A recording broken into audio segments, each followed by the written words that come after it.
marche avec nous. Merci beaucoup. Je ne sais pas si mes médias sont lisibles. J'ai suivi avec attention les deux communications du professeur Bongoy et de mon aîné Ewango, que je salue encore. Ici déjà à Kinshasa, nous avons un problème, c'est qu'on ne voit pas, les jeunes générations de Quinois ne voient le fleuve Congo qu'à la télévision. Ça c'est déjà un sérieux problème, et si nous ne faisons pas attention, les habitants de nos villages risquent de commencer aussi à voir leurs marécages, leurs forêts à la télévision ou loin de la télévision. Puis, la communication que je donne ici, nous l'avons co-écrite avec Mme Nadjaka Pinga et le doctorat Kuba, qui sont nos collaborateurs avec lesquels nous travaillons. Je l'ai structuré en 3 points. Premier point, je vais vous parler des sources méthodologiques de mes données.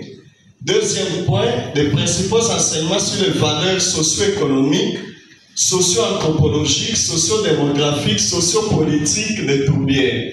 Donc j'ai essayé de voir sur les plans socio-politiques comment la décision est prise, sur les plans socio-anthropologiques comment les gens vivent dans ces zones-là, sur les plans socio-économiques, quelle est l'économie, et puis surtout sur les plans socio-démographiques, nous y reviendrons.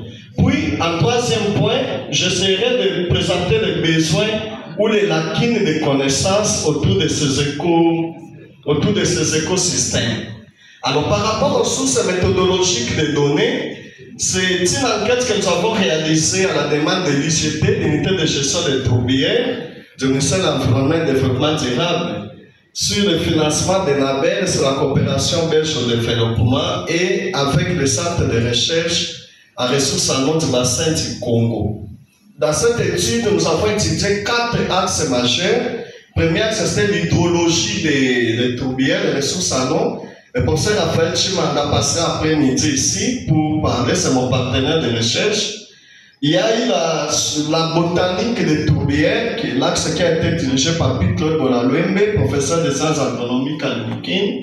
Et puis, zoonose des tourbières. Nous avons essayé d'étudier les maladies qui se transmettent des animaux aux humains. Et ça, c'est un médecin vétérinaire, le professeur Eric Kazadi, et moi, j'ai piloté l'axe socio-économique. Les enquêtes que nous avons réalisées sur le terrain étaient essentiellement des enquêtes sur des données qualitatives, quantitatives, mais aussi cartographiques. Je ne reviendrai plus sur ces données cartographiques parce que le pauvre Wangoy a soulevé les soucis au niveau de l'étendue des tourbières et les données, y compris au niveau des scientifiques, nous ne sommes pas encore d'accord. Mais nous avons aussi recouru à des méthodes d'analyse couramment utilisées en sciences sociales qui exigent une proximité entre nous et le terrain. Le terrain était d'abord les marécages, mais aussi les hommes qui habitent. Et là, vous voyez sur cette photo, une de nos enquêtrices qui est agent à l'IGT. Là-bas, nous sommes à Benzélé, chez les peuples autochtones pygmées. Et vous voyez comment on a été intégré. Elle est assise au sol, en train de causer avec eux. C'est un élément important. La photo d'en haut nous montrons lorsque nous sommes avec les communautés à Lokolama par rapport à cet élément. Alors, ici, quels sont les enseignements majeurs par rapport aux valeurs des tourbières? Premier élément, c'est le biais de l'approche voyageur. Qu'est-ce que nous appelons biais de l'approche voyageur? Jusqu'ici, les tourbières sont plus étudiées par des gens qui étudient les sciences dures, les sciences de la nature.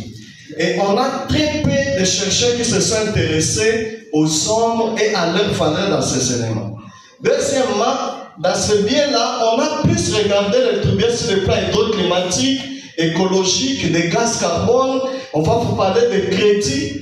Toute la sémantique, tous les jargons qui accompagnent ces études est fait des jargons techniques et en français. Conséquence, les habitants au niveau de ces tourbières ne savent même pas tourbière les salinines.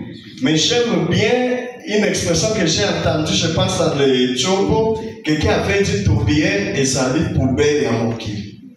C'est une poubelle, donc nous captons les gaz des autres pour mettre là-dedans, et ça c'est leur compréhension locale. Donc ça c'est le premier B. Deuxièmement, c'est crise de confiance.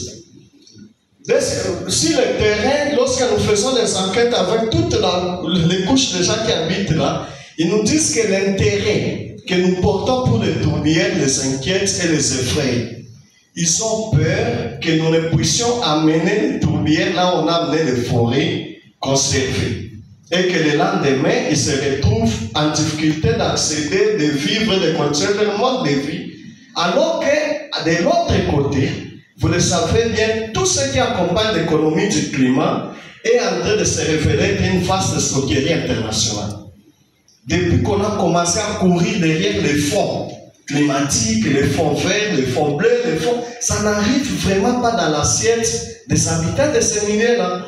Conséquence, ils se disent, quand vous commencez à venir ici avec vos Français, au finish, nous allons nous retrouver nulle part.